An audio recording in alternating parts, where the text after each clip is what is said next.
et bon, globalement, tu vois, par rapport à d'autres, si tu veux, je peux aisément comparer et si tu veux, ben voilà. Donc, du coup, le fait que moi je souffre, d'abord, j'ai envie de dire, tant pis pour ma pomme. Je savais parfaitement en prenant, alors pas au tout début, pas quand j'ai pris la parole, parce que là, je ne mesure pas ce qui va être, à quelle sauce tu vas être mangé, parce que moi, tu ne sais pas que ça va être viral. Mais après, une fois que j'ai vu que c'était viral, pour le coup, bah, tu sais parfaitement que ou tu te retires, ou tu continues. Et si tu continues, moi, je sais pas faire les choses à moitié, ça, tu l'as bien vu. Et là, si je continue, je continue. Donc, je continue avec toute mon énergie, toute, ouais, toute mon énergie, tout mon corps, tout mon âme, tout mon esprit.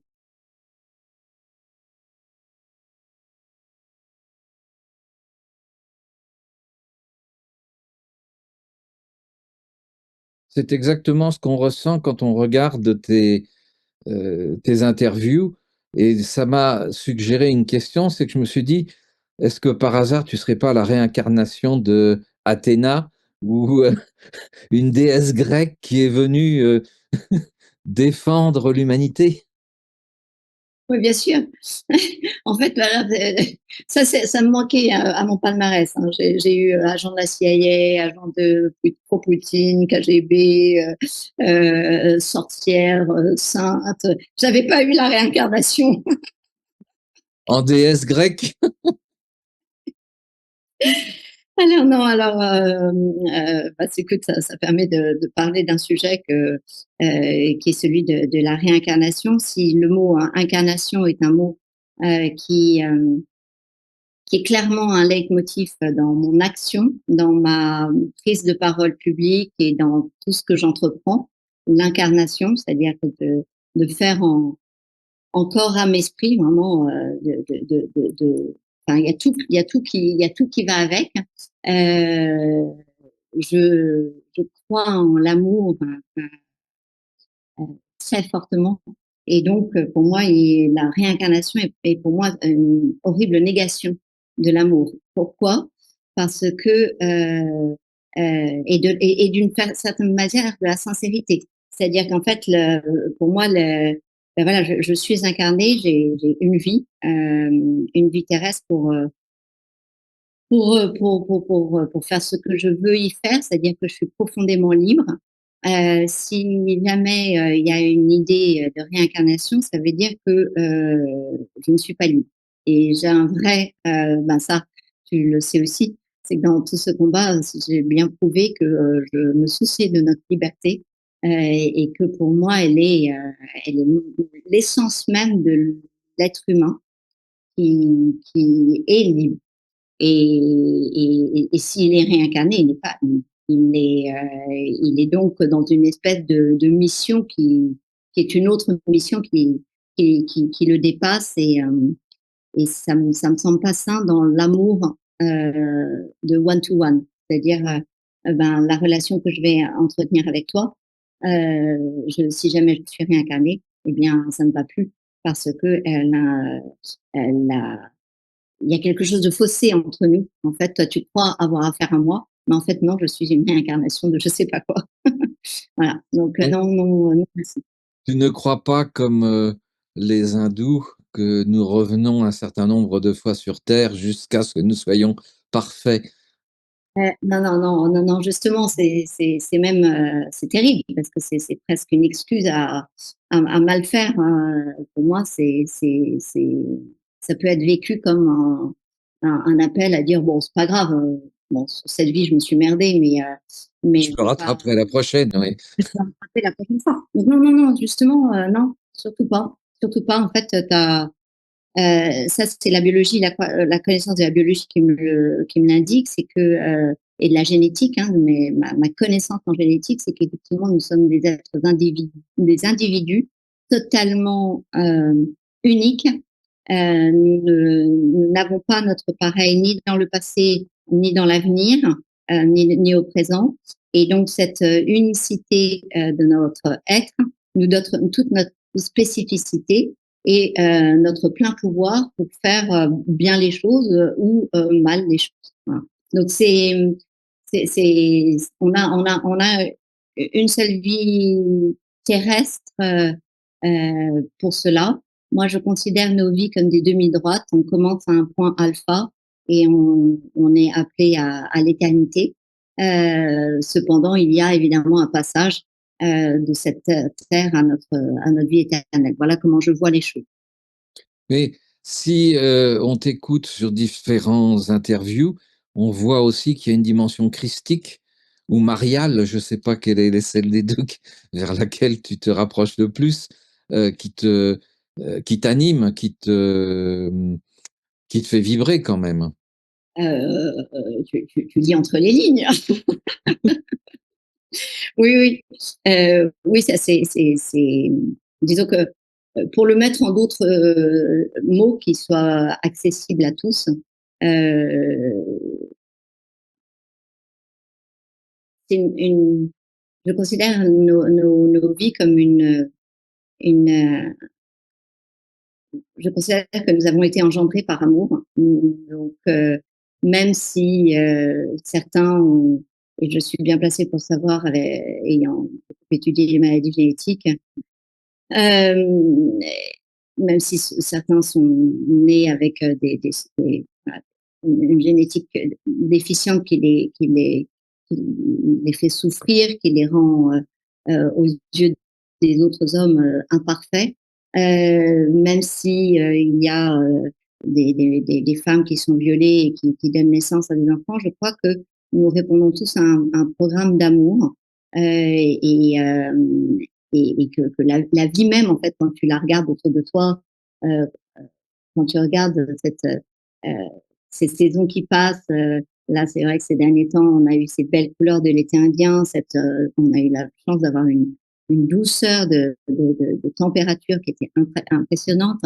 Eh bien, toute cette vie, moi, je le vois comme ne pouvant répondre qu'à un programme d'amour. C'est-à-dire que vraiment, il y a c'est appelé à l'amour. Après, effectivement, ben, il y a eu un certain nombre de dysfonctionnements et nous en sommes, je veux bien croire que nous en ayons été les causes et que nous en sommes toujours les causes.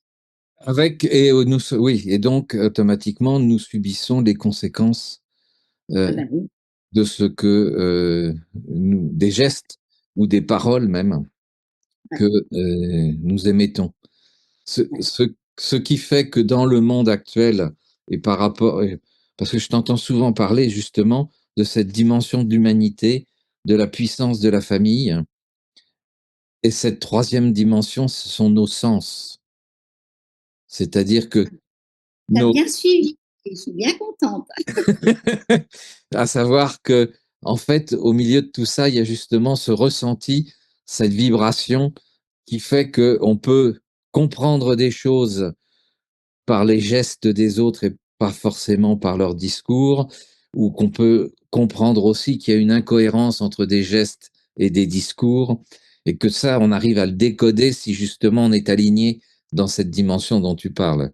Et moi, j'aime bien dire, quand je rencontre les gens, en fait, en fait, t'as comme un son, ou quand tu les entends parler, et en fait, tu as un son qui est effectivement cohérent, un tintement ou qui fait mal, hein, parce que tu Oui. sens que c'est pas cohérent et que ça déconne. Et moi, j'appelle ça le tintement, le tintement d'âme, comme ça, quand je me fais encore des amis, parce qu'ils ne supportent pas que tu dises le mot âme.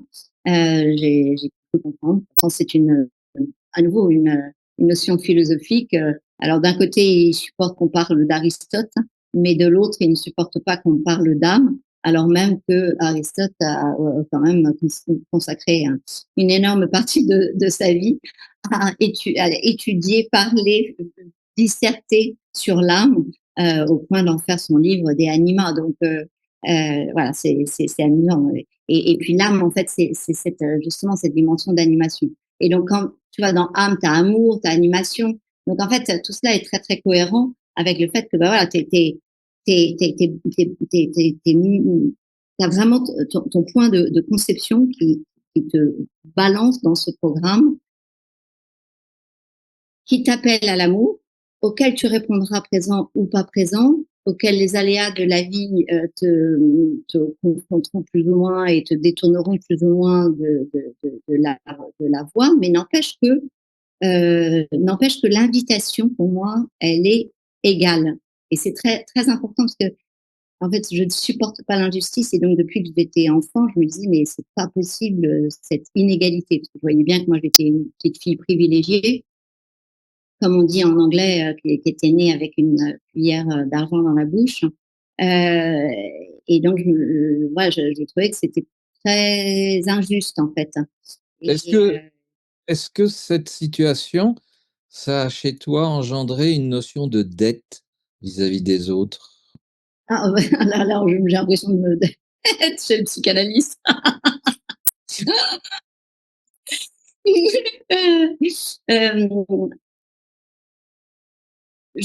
ne le considère pas comme une dette, je le considère comme une complémentarité.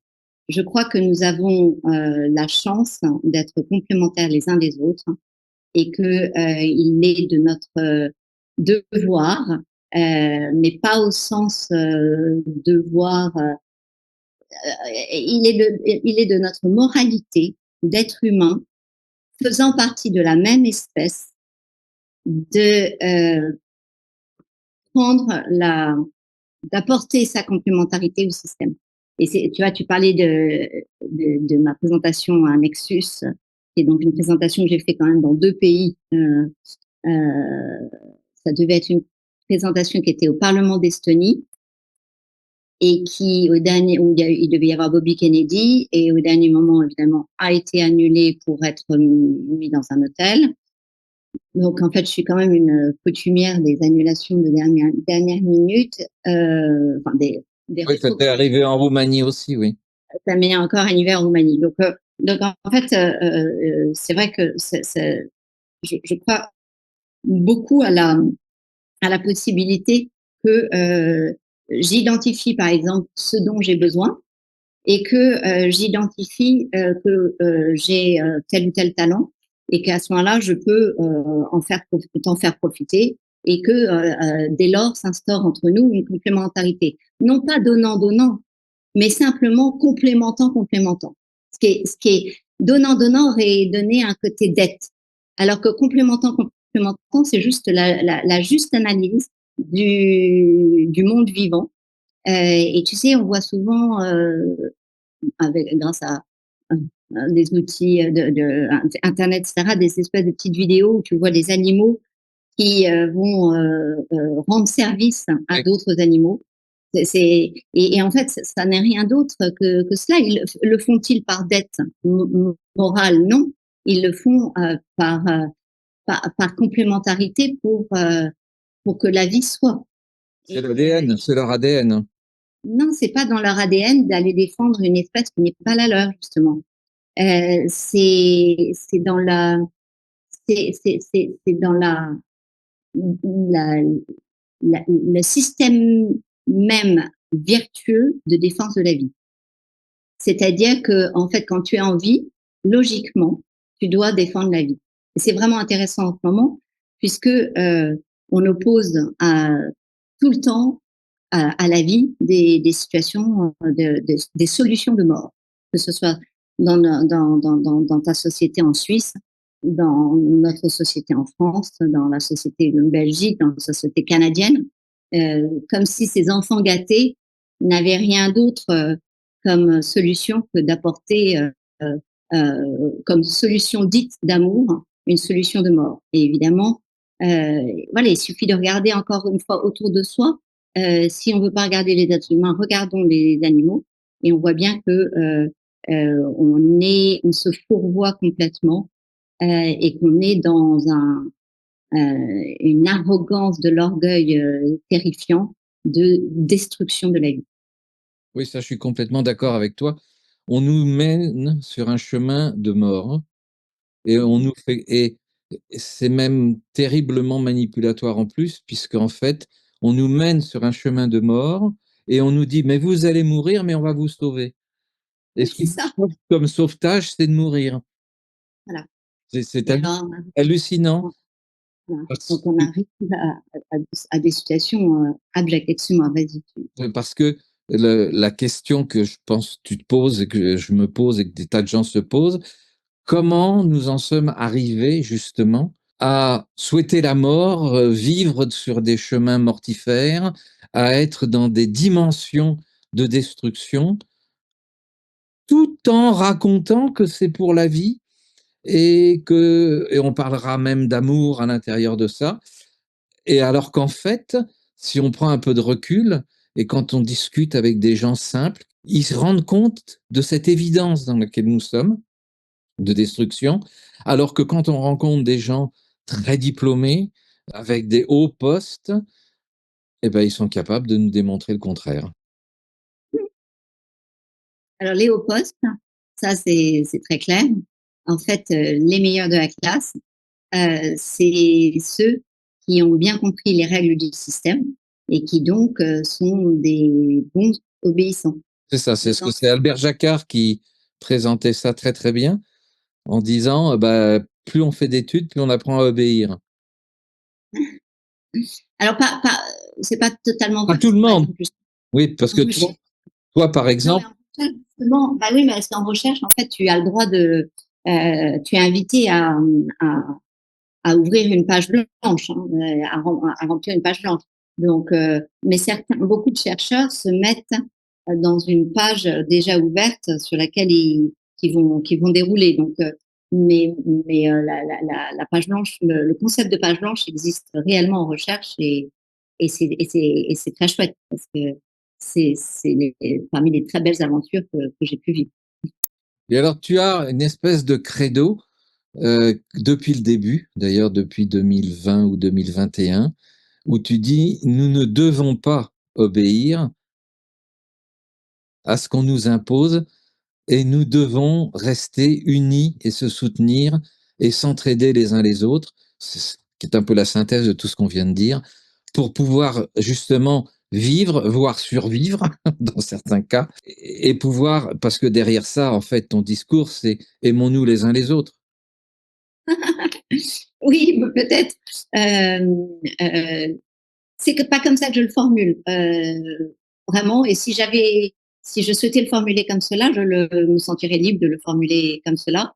Mon ressenti est plus celui que tu as dit, c'est que, d'ailleurs, c'est une phrase que je disais je crois, quasiment toutes les manifestations que j'ai faites, et Dieu sait que j'en ai fait beaucoup, puisque à, sur l'année 2021, à partir de février-mars, je ne sais plus exactement, j'en ai fait une tous les samedis qui existaient. Donc ça fait beaucoup de manifs jusqu'à la fin, jusqu'à octobre, on va dire. Et à partir d'octobre, j'ai dit aux gens, bon, là maintenant, il faut rentrer chez soi parce qu'on n'a plus d'énergie. Faut assurer le foyer pour l'hiver, en fait. Il faut aller couper le bois, il faut aller. Enfin, j'ai une vision très archaïque de nos vies, même si nous vivons de façon très aseptisée. J'ai une vision très garder le foyer allumé, aller cueillir, revenir. Donc ça, c'est vrai que c'est aussi quelque chose qui, qui est un peu un leitmotiv. Et donc, mes phrases, c'était vaccinés, non vaccinés, nous ne formons qu'un seul peuple. Et curieusement, cette phrase que j'ai dite je ne sais pas combien de fois, en général juchée sur des poubelles ou sur des abribus sur lesquels je grimpais avec mes chaussures à talons, et ben cette phrase-là, elle n'est jamais sortie. Elle n'est jamais sortie d'aucun rang, ni de ceux les mainstream médias qui voulaient me faire passer pour folle. Qu'est-ce qu'il y a de fou à dire cela? C'est vrai que c'était finalement une phrase révolutionnaire, ni de nos rangs à nous, comme s'ils étaient un peu gênés que j'inclus là une partie de la population qui était vaccinée. Et donc, quand on passait près des terrasses de café, je disais aux gens, mais venez, venez, venez avec nous, parce que nous, on peut pas venir avec vous, on n'a pas de passe, mais venez avec nous, au moins, on sera, plus on est de fous, plus on rit. Donc c'était c'était à chaque fois des invitations à, à répondre à une, une, une compréhension que nous formons, encore une fois, qu'un seul peuple, qu'une seule espèce, l'espèce humaine. Et que si jamais tu comprends cela, eh bien, tu refuses du début jusqu'à la fin de tout le narratif qui nous a été donné. Et c'est vrai que c'est peut-être une originalité de vision. Pourtant, ça me semble pas très révolutionnaire de dire cela, mais visiblement ça l'est puisque la preuve, les phrases, ces vidéos n'existent plus. Alors, si jamais quelqu'un là qui le poste sous ta vidéo, ce serait sympa. Oui, parce que de toutes les recherches que tu as faites, heu, comment l'être humain en est arrivé justement à se découper, se morceler, aussi bien en lui-même que les uns vis-à-vis des autres?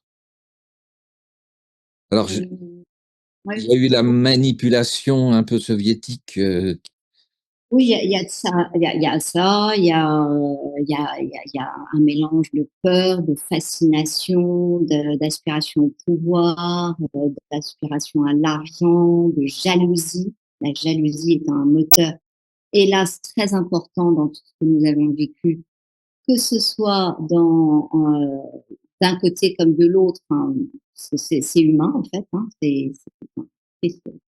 sentiment, c'est Cain et Abel, hein. oui? Euh, donc la jalousie, ça mène très loin, ça amène jusqu'au meurtre, donc c'est très embêtant. Et donc, en fait, je pense que il y a deux choses. Il y a un rouage d'embobinage euh, de, de déclaration de pandémie, d'un narratif sur un virus, d'un narratif sur des vaccins, etc. Et puis, là-dessus, tu greffes tous les sentiments humains. Le souci, c'est qu'effectivement, à greffer trop de sentiments négatifs, eh bien, on amplifie, on était des amplificateurs à, à une situation de chaos, de désordre, qui mène à ce mensonge qui est de te proposer de te tuer comme une réponse d'amour. Si on comprend cela, on comprend qu'on a une part énorme à jouer quand les gens me disent comment on va s'en sortir, comment on va s'en sortir bien. En fait, c'est un combat contre nous-mêmes aussi. Et en ce sens-là, c'est extrêmement intéressant parce que j'ai envie de dire que de tout temps, on n'avait jamais vraiment compris à quel point on était dépendants les uns des autres.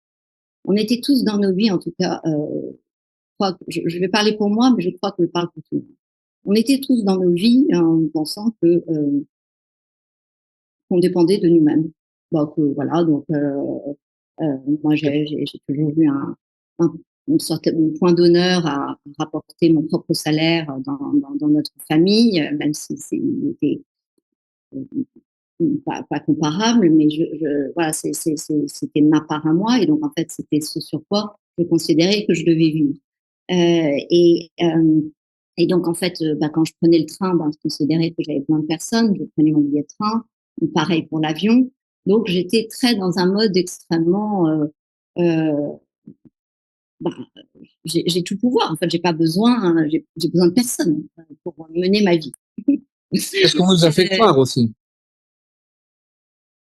Je ne sais pas si on me l'a fait croire, hem, nous étions dans cette illusion. Oui, Nous étions dans cette illusion, je suis d'accord avec toi. alors alors alors que nous ne savons pas construire, enfin la plupart d'entre nous ne savons pas construire une maison, ne savons pas, cultiver un jardin, ne savons pas, élever, du bétail, nous ne savons pas, certains ne savent pas cuisiner, certains ne savent même pas faire le ménage, enfin, savent pas ça en fait, voilà. Et pour autant, on a été dans une espèce de, je n'ai besoin de personne sur ma Harley Davidson. C'est ça, Et oui. puis, voilà. Et puis, la folie humaine nous a amenés à une situation très, très injuste, intolérable et, et scandaleuse de kidnapping de nos propres vies. Cependant, en faisant cela, elle nous a aussi amenés à une prise de conscience que nous vivions dans une illusion de d'une forme. Est-ce que c'est de l'égoïsme? C'était pas vraiment de l'égoïsme, c'était plutôt De l'individualisme. voilà, de l'individualisme. C'était pas non plus de l'égocentrisme, c'était vraiment de l'individualisme. Donc voilà. Et en fait, ben, et on a bien vu que on avait besoin les uns des autres. Certains avaient prévu des réserves de bouffe quand les nous, on a eu les supermarchés qui avaient fermé, etc., sans prévenir. Bon, bah, du coup, on pouvait s'entraider, sauf que finalement, ça se faisait en loose day parce que on n'avait pas le droit de sortir de chez soi, etc. Donc voilà, donc tout d'un coup revient, remonte. Finalement, je suis même pas sûre qu'ils aient réalisé. Ils ont favorisé la résurgence de modes primitifs de vie, primitif n'étant pas barbare, mais primitif au sens de nous dépendons les uns des nous avons besoin les uns des autres. Voilà. Donc tu me demandais si c'était une dette, eh bien non, c'est juste que nous avons besoin les uns des autres, c'est que nous sommes des animaux sociaux et que il est malsain de penser que je puisse, moi Alexandra ou toi Didier, vivre sans la totalité de notre société. Et l'autre chose qu'on nous a fait croire, surtout à des gens enfin, on nous a fait croire. J'aime pas, on nous a fait croire, on a l'impression que c'est la faute des autres. Non, en fait, On a accepté on de croire, ah oui, mais c'est a accepté de vivre de façon clonale. On a accepté, notamment, une chose sur laquelle, pareil, je me distingue de beaucoup de gens sur la lutte des classes, la lutte sociale. On a accepté ces idées comme étant potentiellement libératrices, sans comprendre que pour moi, c'est tout le contraire en fait. C'est à nouveau, si on fait croire à la lutte des classes et qu'on fait croire c'est parce qu'on veut encore une fois nous diviser. absolument. Oui, oui. À partir du moment où moi je considère que par exemple je sais pas construire une maison, je sais pas, eh bien quel est le rôle le plus important, celui d'être chercheur ou celui de construire la maison? Bah, comme c'est vital d'avoir une maison, c'est celui de construire la maison, parce que c'est pas vital d'avoir de la recherche qui est faite. Donc en fait, à partir du moment où tu regardes sainement les choses et que tu les regardes avec un œil justement, comme je te l'ai dit tout à l'heure, en revenant sur un mode archaïque du foyer, de la cueillette, etc., ben, à ce moment-là, tu te rends compte que ben, tout le monde a son rôle. Certains sont, j'ai envie de dire, moins doués pour la vie que d'autres. Donc, je considère que moi, je suis finalement moins douée pour la vie parce qu'en fait, à force de réfléchir dans mon nuage à comment fonctionnent les choses, etc., bah, finalement, je suis pas très bien, pas très habilitée à vivre. Donc, j'apporte pas beaucoup à la société. Ouais, C'est oui, quelque là, chose. oui, bah là, on peut en parler longuement parce que je pense qu'aujourd'hui, justement, de façon consciente ou pas, tu as pris un rôle alors, d'éveilleur de conscience, de philosophe. Tu es rentré dans une dimension philosophique d'éveil des consciences et de prise de conscience de l'autre et de ces interactions humaines qui sont nécessaires, justement. Parce que quand les gens disent qu'est-ce qu'on fait pour s'en sortir, on ne demande pas à ce qu'on s'aime tous les uns les autres, mais que on va pas refaire mai 68 et Woodstock et compagnie, mais peut-être simplement de considérer et de respecter le talent des uns et des autres dans cet esprit. Moi, j'ai beaucoup travaillé sur la notion de symbiose, justement, où on a la possibilité de créer des richesses et de développer des richesses qui sont pas forcément de l'argent, de l'or ou de la matière, mais qui sont par le simple fait que nous allons échanger les uns avec les autres, comprendre les uns avec les autres, accepter les différences des uns et des autres, eh ben, on va développer de la richesse. Ouais, un des derniers films que nous sommes allés voir, qui était un petit truc en plus de Artus, qui démontre que ces gens qui sont soi-disant différents de nous, parce que trisomiques ou autres, ils nous apportent quelque chose, eux aussi. Et je pense que cette notion de symbiose, elle est fondamentale et qu'on devrait la réenseigner. Oui, oui, oui, bah c'est, on dit la même chose en utilisant des mots différents, mais on dit la même chose. Est-ce que donc, si pour le message Tu que... mélanges aussi avec la création de valeur, Oui, qui est effectivement importante. C'est-à-dire que, c'est-à-dire que finalement, celui qui me construisait ma maison, eh bien, il y avait quand même dans notre symbiose une création de valeur parce qu'effectivement, à force de planer dans nos nuages, eh bien, j'avais fait des choix en génétique de thématiques qui me positionnaient mieux que n'importe qui sur ce qui allait nous arriver. Et c'est là où il n'y a pas de bol. Alors, tu dis que j'ai, je suis devenue ou je sais pas quoi. En vrai, j'ai sur la philosophie, etc. En vrai, ça fait, c'est ce que je dis d'ailleurs dans un géopolitique profonde. En fait, j'ai fait un interview sur géopolitique profonde pour dire depuis 28 ans, ça fait depuis 28 ans que j'ai accepté de prendre la parole en public au moment que je jugeais opportun, important et opportun les deux. C'est-à-dire que le reste du temps, je me la boucle. C'est-à-dire que je reste dans mon laboratoire et que je, je ne suis pas sur la scène publique pour occuper la scène publique. Donc ça fait 28 ans que ça dure. Alors pourquoi c'est passé sous les radars d'un certain nombre de gens, mais pas tous. Hein. Il y en a beaucoup qui me suivent depuis quasiment depuis mes débuts. C'est parce que je m'occupais de bioéthique. Et pourquoi je m'occupais de bioéthique? Parce qu'effectivement, quand tu travailles en génétique, tu es amené de façon immédiate à un certain nombre de problématiques que l'État, sur lesquelles l'État t'amène à te positionner parce que eux veulent avancer justement, quand tu me dis mais comment on en est arrivé là? Eh bien en fait, un long déroulement où on t'apprend à tuer, on t'apprend à, en fait, pour moi, toute société devrait être basée sur alors, tu ne tueras point. oui. Et, en fait, l'État, en adoptant des lois, parfois en les mettant à la Constitution, a franchi ces lignes rouges et, a considéré, a mis d'autres mots sur le concept qui arrive de facto à l'arrêt de la vie et l'arrêt d'une vie, que ce soit pour une fourmi ou que ce soit pour un être humain, ça s'appelle inéluctablement la mort. Et donc, on peut jouer sur l'émotion on a envie, sauf que c'est jamais très bon, très sain, d'appeler un chat un chien et Didier Alexandra. Et réciproquement.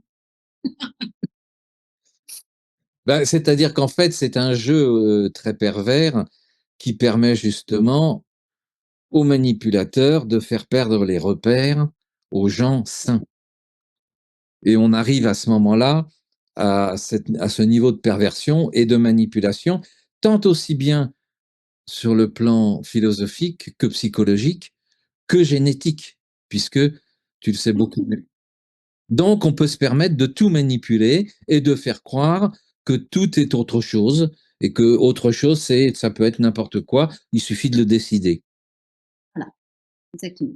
Et je Donc, trouve que nous sommes dans ce monde-là, à l'heure actuelle, tant et si bien qu'une grande partie de la jeunesse ne sait plus où elle habite et où elle va. voilà. Et donc, en fait, on revient sur les concepts philosophiques en vrai de, de, de, de forme et de substance et de matière. Et donc, si jamais je fais une chaise en bois, je peux lui donner des formes différentes. Il n'en demeurera pas moins qu'elle est qu'elle est en bois et que sa finalité était celle d'être une chaise. Et donc effectivement, là, on ment notamment à la jeune génération, notamment aux enfants, en leur faisant croire qu'ils ne sont pas que leur essence même n'existe pas. Et leur essence même existe. Alors ils ne sont pas faits de bois, ils sont faits justement de chromosomes. Et ces chromosomes indiquent si leurs cellules et donc leurs organes vont être des organes masculins ou féminins. Et nous n'avons pas le même foie, Didier. C'est-à-dire que moi, j'ai un foie féminin, toi, tu as un foie masculin, et nos foies ne fonctionnent pas pareil. Et on va de même. Donc, quand on nous fait croire qu'on est interchangeable, etc., c'est nier toute cette différence sexuée que nous confèrent nos chromosomes. Et quand on nie ce que nous confèrent nos chromosomes, on nie notre identité en tant qu'être humain, en tant qu'Homo sapiens, et notre identité en tant que descendant d'eux. Parce qu'effectivement, nous avons hérité d'un patrimoine paternel et maternel. Donc en fait, on nie la totalité de l'existence sur Terre. Parce qu'en fait, on ne nie pas que nous-mêmes, en tant qu'êtres humains, mais on nie à la possibilité de l'écureuil mâle et de l'écureuil femelle d'exister en disant mais non, mais tout ça c'est relatif.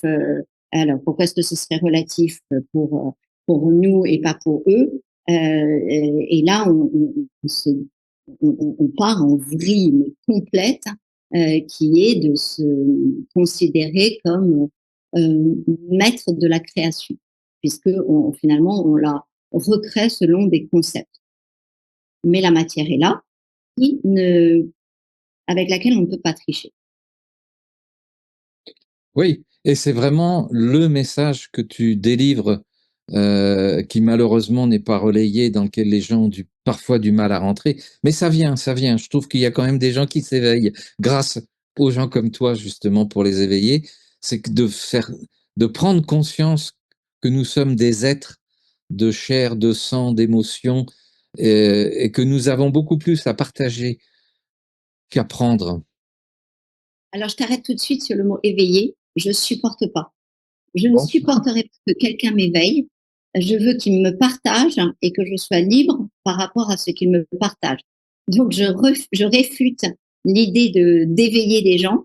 Je suis ravie de partager un certain nombre voilà, de compréhension, de questionnement, de cheminement, mais surtout pas de vous voyez, pour moi, il y a un aspect gourou, quoi. Oui, On éveille.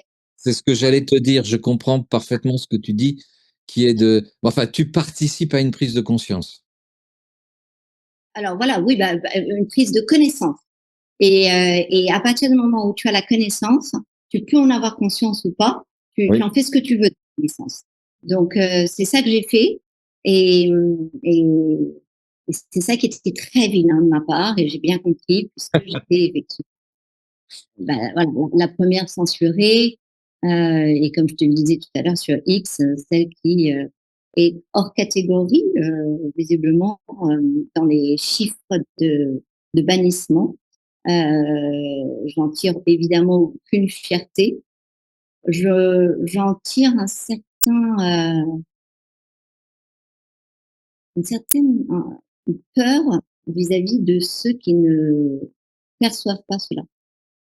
C'est-à-dire, j'ai peur pour eux. C'est-à-dire, je me dis, c'est très, très ennuyeux parce qu'en fait, ils pensent être lucides, justement, ils pensent être éveillés, ils pensent être résistants. C'est très grave de s'automettre dans une boîte, je le trouve. Hein. Moi, la seule boîte que j'accepte, c'est être humain, euh, femme, euh, mère, grand-mère.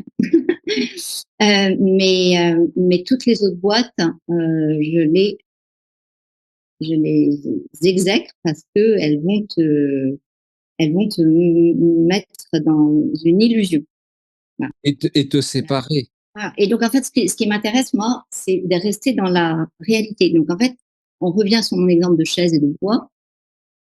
Quand je te dis que je suis être humain, femme, mère et grand-mère, là, j'en ai des preuves physiques, tangibles.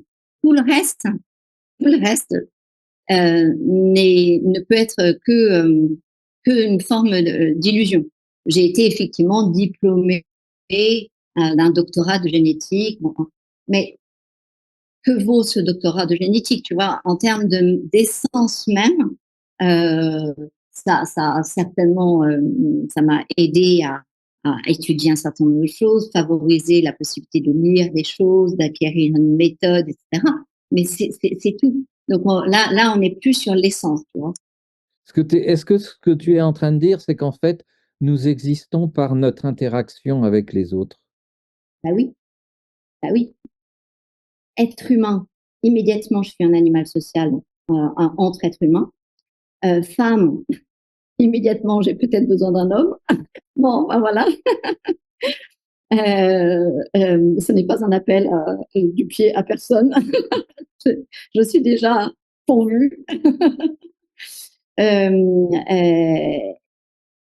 étant mère, eh bien effectivement, j'ai donc un lien physique, euh,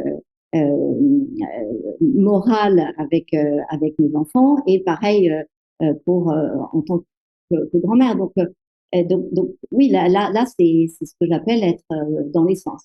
Et alors, si tu avais un message ou en synthèse à livrer, ce serait quoi, toi, ton message essentiel? Peut-être même celui que tu dis à tes enfants ou à tes petits-enfants? Tu vois, si j'ai un mot fulgurant, mais être humain. Être un humain, c'est comprendre, euh, c'est comprendre, c'est se mettre en marche. C'est-à-dire qu'à partir du moment où tu es un humain, eh bien, tu comprends tout de suite que tu es en dépendance les uns envers les autres. Et j'aime beaucoup le démarrage d'une vie humaine qui commence par soi-même.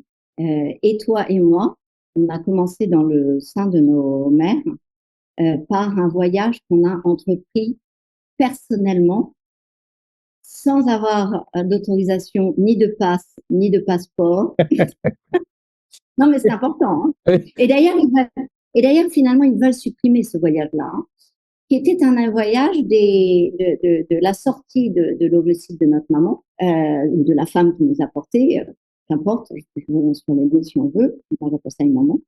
Et on part en voyage dans un tunnel qui s'appelle le trompe de Fallope pour arriver à trouver un endroit où crécher. Oui, Et un endroit où crécher, on va essayer de s'y enfouir, mais notre maman n'y est pour rien là-dedans. Notre papa n'y est pour rien là-dedans. Et c'est ça qui, en fait, moi, c'est ça qui me rend libre. C'est de comprendre que ma vie, mes propres, a été une invitation qui m'a été donnée, pas engendrée, mais qui tout de suite m'a été propre, et où j'ai eu ma propre autonomie, indépendance, sans être individualiste, sans que ma maman le sache, puisque ce sont des stades que la maman en général ignore. Le premier à envoyer un signal chimique, c'est l'embryon. Donc c'est moi, c'est toi, au tout début, perçu ou non, enfin perçu par la mère avec un certain nombre de réactions, mais dont elle n'a pas forcément conscience. Et puis voilà, après on va s'enfouir, et là il va y avoir une interrelation fantastique de réciprocité avec la construction ex nihilo d'un organe à part qu'on appelle le placenta. Et c'est vrai qu'il y a quelque chose de magnifique dans tout cela, parce que, ben voilà, on commence finalement tout seul à partir du moment où il y a la, le miracle, que je considère le miracle d'amour en tant que croyante de don de Dieu, de la vie, au moment de la conception. Et là, je pars toute seule pendant 5-6 jours. Et puis, j'ai tout de suite besoin de l'autre, tout de suite besoin de l'autre. C'est magnifique. Et l'autre étant ma maman. Et donc, et la suite n'est qu'un continuum de cette interrelation les uns envers les autres. Et donc, il n'y a rien de choquant à ce que je dis là. Et il y a juste qu'il y a une partie qui est invisible, qui est la partie des 9 mois où nous sommes cachés aux yeux du monde. Et c'est une partie de la vie que je trouve extraordinaire parce que justement, elle est invisible. La seule chose qu'on voit, on voit une femme avec un ventre arrondi, mais sinon on voit rien de l'extérieur. Et c'est très très beau Oui, c'est beau, de, de magnifique. considérer on vit depuis notre début dans une relation pareille de l'invisible et du visible. Mais sauf qu'on n'en a pas, c'est curieux, on n'en prend pas conscience. Tu vois ce que je dis là, je crois que je l'ai jamais entendu dire par personne. Visible, invisible, tout ça. Et pourtant, c'est tellement simple. Enfin, je veux dire, Ça paraît un, évident. enfant, un enfant le comprend. Et ça, je te confirme qu'effectivement, je l'ai expliqué aux enfants. J'ai expliqué aux enfants des tas de choses. J'ai expliqué aux enfants que de la même façon, d'où est-ce qu'ils venaient? Ils venaient d'un puzzle de leur père et de leur mère. Et je trouvais que c'était très beau de leur dire que de ce puzzle, ils ne pouvaient rien voir en fait, parce que c'est un puzzle imbriqué et qu'en fait on ne voit rien de l'extérieur. Oui, c'est magnifique. Voilà. Donc on n'est pas dans la pornographie, on n'est pas, Non, absolument. on est dans comment est-ce qu'on fait? Ben, on fait un puzzle de deux corps et voilà. Donc c'est voilà tout ce que en fait tout ce que j'ai à dire, tout ce que j'aime, ce sur quoi j'aime réfléchir, etc. C'est la beauté de la vie et ce sur quoi j'aime chercher, c'est la compréhension de la vie.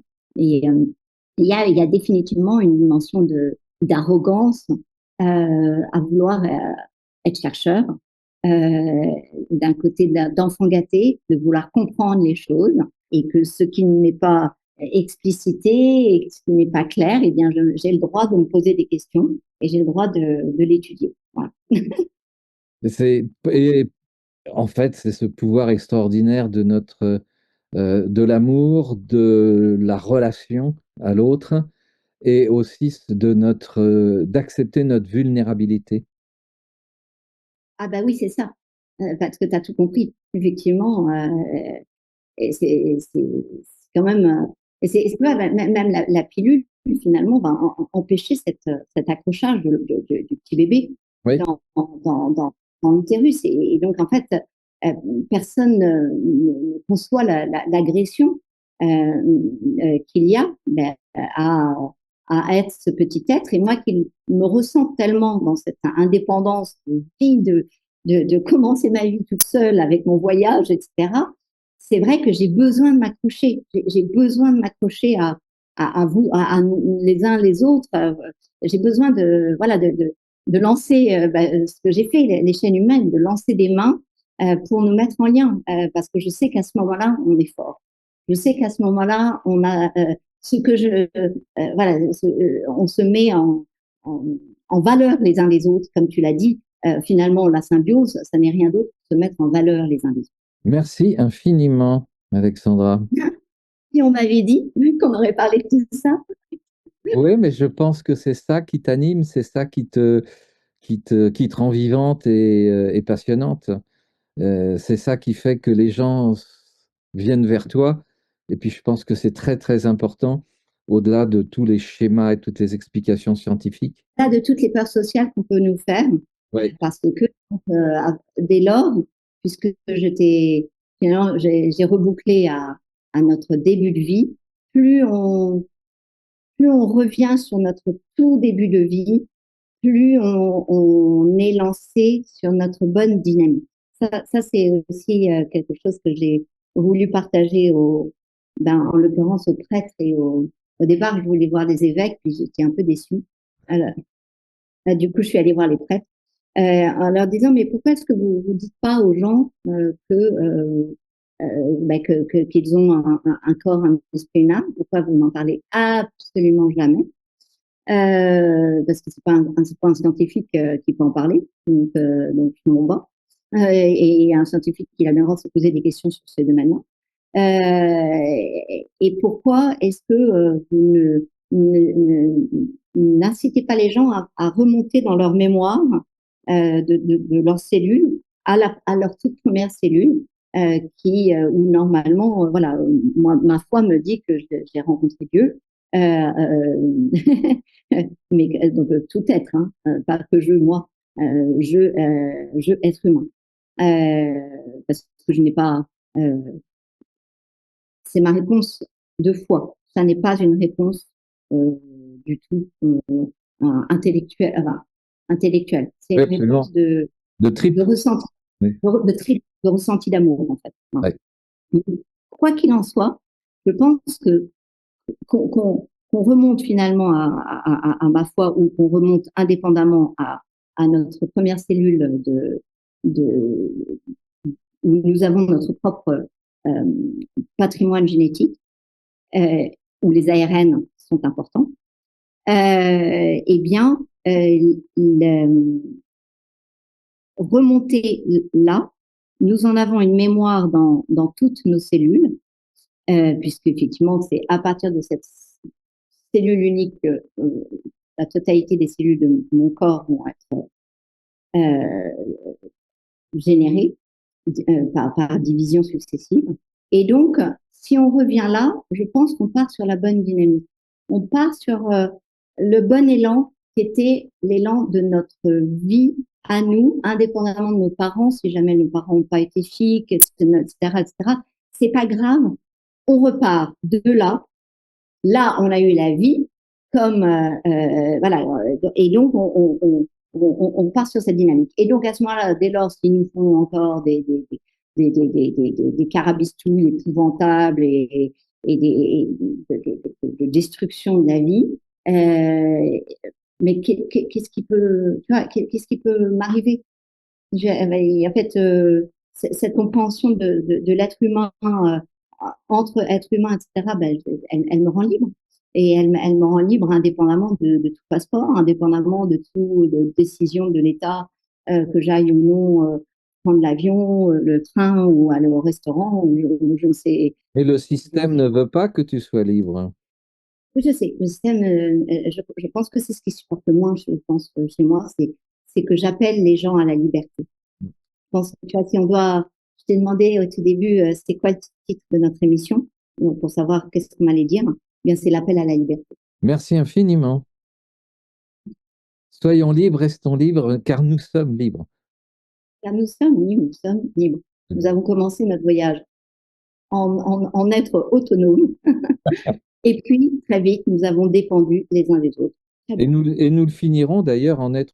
En être très dépendants. Et ça aussi, c'est terrible quand les gens se lamentent de la vieillesse. Eh bien, quelle terrible, terrible leçon d'humilité de dire que, eh bien oui, nous dépendons les uns des autres. Et oui pour manger, et oui pour aller faire pipi, et Ouais. oui pour être changé, et oui c'est vrai que c'est incroyable pour nous qui avons vécu, je sais pas, 80, 90 ans, euh, comme des êtres qui avions l'impression de n'avoir besoin de personne pour monter la cuillère à nos lèvres, etc. Et en fait, c'est dans le dépouillement le plus complet qu'on finit notre vie. Et donc, c'est dans notre état de dignité le plus total. C'est finalement la dignité de l'homme, c'est quand il est justement nu, au sens, il n'a plus rien. J'aime bien cette phrase de dire les linceuls n'ont pas de poche. Ouais. C'est-à-dire que, ben voilà, ça dit tout. Hein. Et, euh, et, et donc, finalement, nos actions, nos, notre capacité justement à avoir été un bon samaritain, un, un bon collègue, hein, les uns envers les autres, euh, a un poids, puisque finalement, c'est ce qu'on va laisser sur Terre. On va laisser ce lien. C'est pas des articles scientifiques que je vais laisser. Encore, ben non, c'est pourquoi ils sont tous censurés. Oh, ils les ressortiront un jour ou l'autre quand tout ça se sera terminé. Donc c'est voilà, Eh ben, merci parce que tu nous as vraiment livré ton cœur et ta passion et je crois que c'est important aussi que les gens te voient sous cet angle-là. ah, merci à vous. Si ça peut résonner en vous, c'est que à ce moment-là, vous êtes des êtres humains comme moi, et qu'à ce moment-là, ça tombe bien parce qu'on a On va ce point pouvoir commun. faire quelque chose. Voilà, voilà, dans une solidarité importante. Et donc, on n'a pas peur. Exactement. Alors, mais comme je l'ai dit dans ma truc de Nexus, l'absence de peur est une condition nécessaire, mais qui est-elle suffisante? Et c'est ça, en fait, c'est le titre de ma conférence sur Nexus ne cadre pas du tout avec ce que j'ai dit. Ouais, c'est dommage. Là, Voilà. on peut repartir aussi de quelques heures sur cette notion justement que il y a la peur de perdre, la- parce qu'on a été formaté depuis le départ à posséder et à n'exister que par la matière. Oui, tu as raison. Oui. Et, Merci infiniment. allez, À bientôt. on n'a pas envie de se quitter. On a encore plein de choses à dire, je crois. Ouais. Bon, t'arrêtes l'émission, mais on continue ensemble alors. Gratulon voulait dire, et on a la réponse par Angelina. Alors, gratulon, ça veut dire, au fond, félicitations. C'était lié avec une journée qu'on a organisée sur la paix. Et cette peinture que vous voyez derrière Didier, c'est une peinture qui a été faite par plusieurs personnes. Et d'une part, une espérantiste a mis gratulon. Alors, gratulon, c'est une langue que j'appelle L'espéranto. l'espéranto. Pardon, qu'est-ce que j'ai dit? Gratulon, c'est une langue. Oui. L'espéranto. L'espéranto, c'est une langue. Ça va de pair, de ce que j'ai compris. Finalement, Espéranto, c'est l'espérance ou quelque chose comme ça. Bien, c'est ça. Voilà. Et gratulon, c'est la gratitude. Donc, ça va tellement. C'est ton, ton lapsus est magnifique, en fait. Oui, ça m'arrive souvent de faire des lapsus. Heureusement, c'est plus souvent dans le bon sens. Alors, ce qui fait que Espéranto, c'est une langue qui a été créée pour faire rassembler toutes les personnes du monde entier dans le temps en 1847, je crois que c'était Ouais. 47 ou 49, où le créateur, il a voulu à ce que les gens, les immigrants, puissent se comprendre pour se retrouver en communauté ensemble. Donc, il y a Sans qu'il y ait une langue dominante. voilà, sans qu'il y a des émotions d'un passé qui obstruaient au fond cette rencontre. Alors, quand j'ai entendu ça, j'avais envie d'apprendre cette langue pour la répondre et dire, elle est déjà facile à apprendre.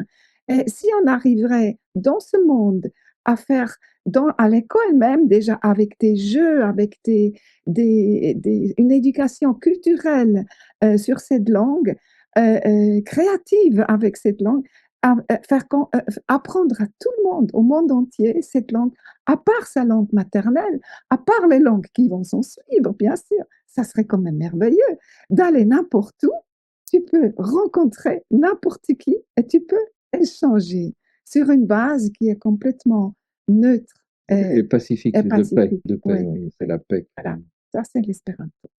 Et tu me disais tout à l'heure, lorsque c'est le fait que je disais que je ne savais pas faire pousser mes carottes, et tu me disais, mais finalement, dans celui qui sait faire pousser les carottes, il y a, et s'il m'en apporte ou si je vais en chercher chez lui, il y a une dimension très belle. Je te laisse la dire parce que je trouvais que c'était magnifique. Oui, je suis convaincue que toute chose qui se fait au fond dans la vie, c'est quelque chose qui est utile à la vie. Que ça soit tes études, des recherches que tu as fait, que tu transmets, que ça soit un cultivateur de carottes, je reviens sur la carotte, un cultivateur qui nous nourrit. Ben, toutes ces choses-là ont une importance dans cette vie. Alors maintenant, ça dépend comment tu transmets la carotte, comment tu transmets des résultats de tes recherches. Ça doit être reçu comme quelque chose de bienfaisant, comme un parfum qu'on a envie de respirer. Voilà, c'est ça que je... C'était le parfum de la carotte. Et du Voilà. coup, ça nous permet de reboucler sur une de tes questions à départ, Didier, sur l'importance des sens. Et en fait, moi, toujours dans cette idée de liberté, puisque c'est le thème finalement qu'on a, le fil conducteur, cet appel à la liberté, il passe évidemment par la récupération de nos sens. Pourquoi je dis récupérer? Parce que nous les avons, nous ne les avons pas perdus, mais un, nous ne les développons pas, et nous pourrions les développer beaucoup plus que nous ne les développons. Et deuxièmement, les écrans obstruent notre relation, notre conscience immédiate de nos sens. Par exemple, si tu as un gigot qui crame ou un toast qui crame dans ta cuisine et que tu es sur écran, eh bien, tu vas pas le sentir. Alors que si tu es en train de lire un livre, là, tu vas le sentir. Donc, en fait, ça prend trop, ça absorbe trop notre attention sur l'écran. En fait, ça te coupe de la réalité. Un écran, par définition, c'est l'incapacité de voir derrière l'écran. Il y a tout un tas d'expressions qui sont suffisamment négatives pour comprendre que c'est pas bon, les écrans de fumée et tout est comme ça. Et donc, c'est vrai que c'est très beau, grâce à Angelina et Parfum de sa carotte, de reboucler sur l'importance de revenir à cette boussole que sont nos sens, qui nous disent spontanément, intuitivement, si cette personne sent bon ou sent pas bon. Alors évidemment, ça va pas avec une odeur qu'on est capable de décrire, mais ça va définitivement avec un ressenti très global, très fulgurant, où on se dit ouf, j'ai pas envie de partir en vacances avec elle. C'est ça. C'est Oui. Oui, l'expression populaire de je le sens pas. Je le sens pas, exactement. Ouais. Je peux pas la sentir. C'est ça. C'est très animal, au final. Très animal. Et donc en fait, laissons nos sens nous donner ces informations, nous informer, exactement. Nous recevons énormément d'informations pourvu que nous y prêtions attention. Et puis l'autre dimension sur laquelle on a un petit peu parlé grâce à Angelina, c'est la dimension de famille. Et Angelina, tu peux peut-être nous redire que pour toi, effectivement, pour toi aussi, essayer de reboucler sur la famille, notamment en Suisse et autres, c'était important de ton point de vue? Alors, j'ai toujours ressenti une importance au niveau du lien que j'ai avec mes enfants, mon bébé, déjà à la naissance. Et j'ai eu cette malchance d'avoir eu 4 années de stérilité qui a encore augmenté cette importance au fond. C'est quelque chose de précieux. Et je me suis intéressée à vraiment découvrir qu'est-ce qui fait qu'on a ce lien important pour la famille. Et je crois que c'est de nouveau, je reviens sur le cœur. Il y a aussi Laurence de la Baume qui a mis en place des ateliers Avec sur ton livre, le corps contagieux, La contagion du cœur. la Oui. contagion du cœur, qu'au fond, le bébé, il est lié avec sa mère au-delà de la naissance. Mais ça va très, très loin. Et ce qui veut dire aussi, si c'est le cas, ben, nous sommes liés entre nous aussi. Il y a un cœur universel qui récolte au fond toutes ces vibrations de l'amour et d'une mère pour leur enfant, pour son enfant. Et tu parlais aussi de l'importance de la famille pour la transmission aux enfants et aux petits-enfants. Déjà, cette transmission que j'ai envie de dire électrique et sonore du cœur à cœur du petit bébé qu'on pose, on a tous posé là, on a eu la chance d'avoir un petit bébé. Ça fait un boucan pas possible. Normalement, le bébé ne devrait pas du tout être calmé par. Oui. J'ai aujourd'hui 2 enfants, donc pour dire que malgré ce passage, j'ai 2 enfants aujourd'hui, je suis encore une fois renforcée dans cette idée que c'est une importance. Les enfants nous font grandir. Les enfants nous donnent un sens dans la vie et vice-versa. Et donc, c'est pour ça l'enfant à la famille est important. Et là, cet enfant, nous sommes dans un contexte où c'est protégé. Nous ne sommes pas au regard de l'extérieur. Nous pouvons vibrer, vivre quelque chose qui est vraiment la famille et l'enfant et les parents et le cœur. Voilà. Et je voulais juste encore ajouter quelque chose que par rapport à cet écran, les écrans qui nous coupent au fond du réel, je crois qu'aussi le choix des paroles est important. Du comment nous disons les choses, du comment nous transmettons quelque chose qu'on a envie de transmettre sans peur, sans crainte qu'on blesse quelqu'un parce que de toute façon, on veut du bien pour l'autre. Donc, on ne se trompe pas. Alors, Et je les réseaux sociaux sont là d'une agressivité folle.